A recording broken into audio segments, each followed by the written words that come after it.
So I ordered like this very inexpensive bookbinding kit off of Amazon. You know, who knows if it's any good, but I kind of figured like if any of this is useful, it's probably worth what I paid for it. I think it was like $9. So I'll show you what I've got here. So these are like finger protectors, so you don't stab yourself. Little snips. And you got the awl. And it has like a little cover on it. Then you got some wax covered cotton thread from what I understand. And then there are some curved needles in here, which I didn't have any of those. So, and the awl I had was for like fabric stuff. So it's kind of nice to have one that could be dedicated to this. Then it comes with some needles, and I thought it was really interesting that these sure look a lot like Sashiko needles. Let's see if I can get it to focus. Yeah, these sure look a lot like Sashiko needles. Isn't that interesting? So, I was kind of wondering about that. Then we got some bone folders here, which I was actually using like the corner turner thing for sewing.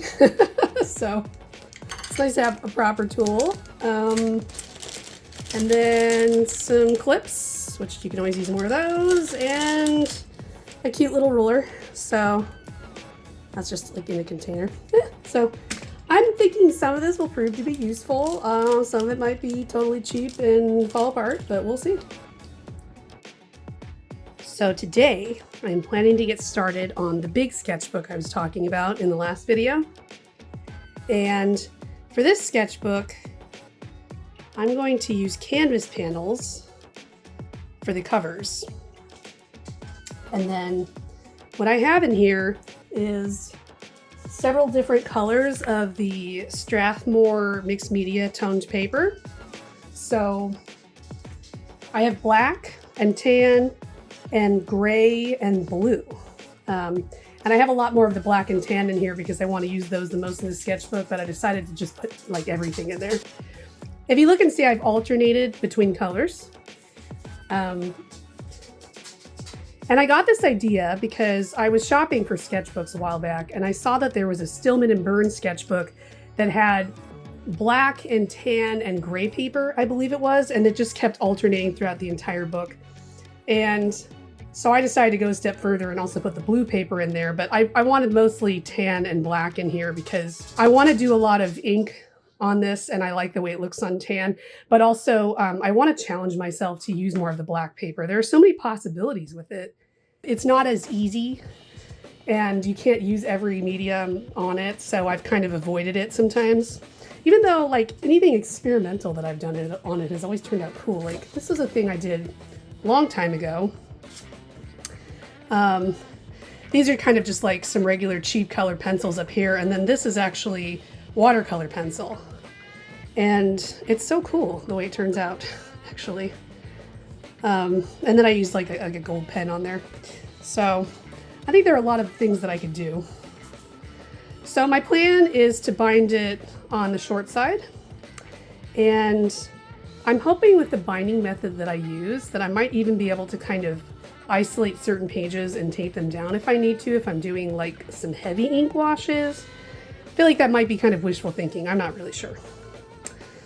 But I'm going to use this thread. It came in that little kit that I showed you, and it is waxed cotton thread. And yeah, we're gonna see how this goes. I'm pretty excited about this one.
Okay, I'm finished.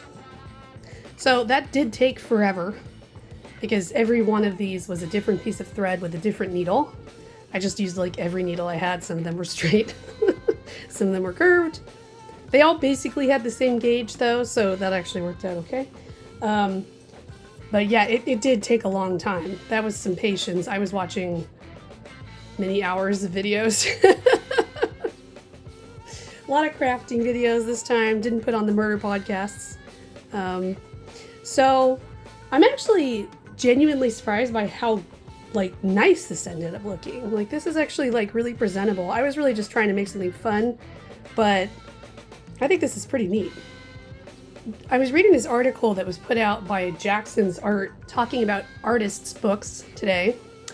And I had never heard of this concept, but it's basically like a book made by an artist that is meant to be shown to other people. So a sketchbook could turn into an artist's book when you try to make a nice sketchbook that you're intending to show every page to someone, which is what a lot of people do on like YouTube, for instance. So this initially was supposed to be something more casual, but now that it like looks really nice and I kind of like how it turned out, I think that that's what this is going to be. We'll see.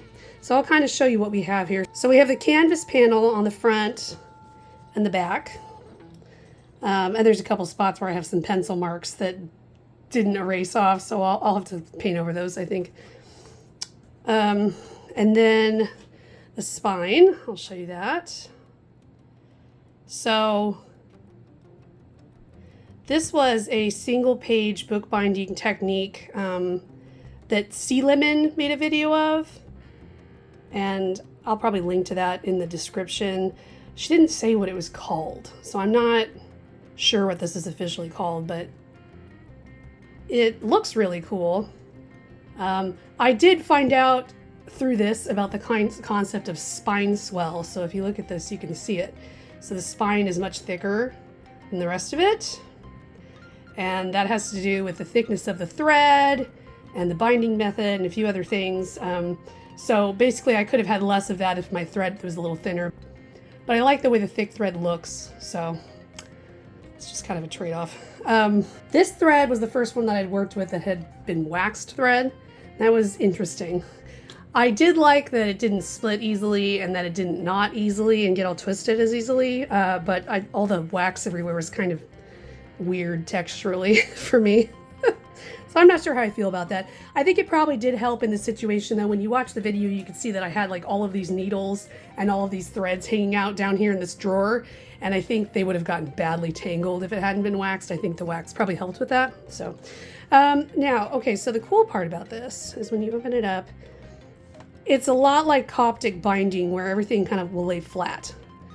And I do like that, you know, but yet again, we have that spine swell slant. So at the beginning of the book, everything's going to be a little bit tilted. So I might kind of like put something underneath when I'm using it. So you can see the alternating colors we have here. And I kind of followed a pattern, but I definitely have more tan in here and more black. So I think this is going to be fun though. I like it. This paper is really, really thick if you've never used it. And it is really very nice for mixed media. I have definitely done some cool ink wash paintings on here.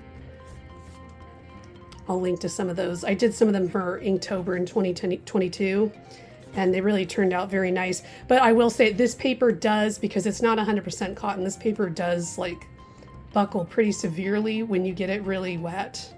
But if you do staple it down to a surface, it will dry pretty flat. So it'll puff up a lot, but then it'll dry flat again. So it's not too bad if you know what you're doing with it. So I'm excited to play with this. Now, I don't have an idea yet of what I'm going to paint on the canvas panels. I haven't decided, so I think I'm actually just going to let this sit here on my desk for a while and see if anything just pops in my head. I mean, it's kind of funny. I don't have any white pages in here, but the covers are white. So I feel like I need to cover that up somehow.